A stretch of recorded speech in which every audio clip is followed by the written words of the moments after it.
بسم اللہ الرحمن الرحیم۔ شروع اللہ کے نام سے جو بڑا مہربان اور نہایت رحم والا ہے۔ ویڈیو شروع کرنے سے پہلے آپ ہماری اس یوٹیوب چینل کو سبسکرائب کر دیں اور اس ویڈیو کو لائک کر دیں۔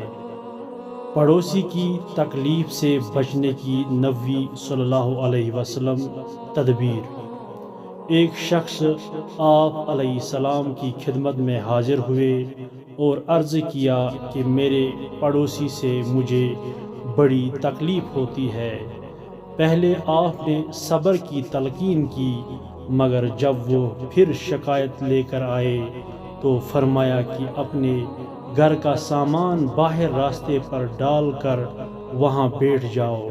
چنانچہ انہوں نے ایسا ہی کیا تو آنے جانے والے پوچھنے لگے کہ کیا بات ہے، تو انہوں نے لوگوں سے بتایا کہ میرا پڑوسی مجھے تکلیف دیتا ہے۔ میں نے اللہ کے نبی علیہ السلام سے شکایت کی تو آپ صلی اللہ علیہ وسلم نے مجھے اس طرح کرنے کا حکم دیا۔ یہ بات سن کر لوگ اس پڑوسی پر لعنت کرنے لگے اور یہ بات اس کو پہنچی کہ میرا اس طرح رسوائی ہوگی، تو آ کر اس نے معافی مانگی اور مکان پر لے گیا اور وعدہ کیا کہ پھر ایسا نہ کروں گا۔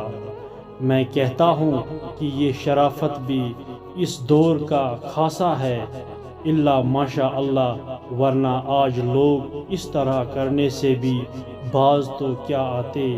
ہو سکتا ہے کہ الٹا اس کو رسوا کرنے کی کوشش کرے۔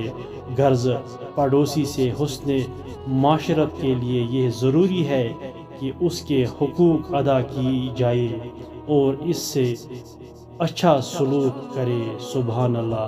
اگر آپ کو ہماری یہ بات پسند آئی تو ہماری اس یوٹیوب چینل کو سبسکرائب کر دے، لائک کر دے اور اس ویڈیو کو زیادہ سے زیادہ شیئر کر دے۔ اللہ تعالی ہمیں اور آپ کو اس بات پر عمل کرنے کی توفیق عطا فرمائے۔ آمین یا رب العالمین۔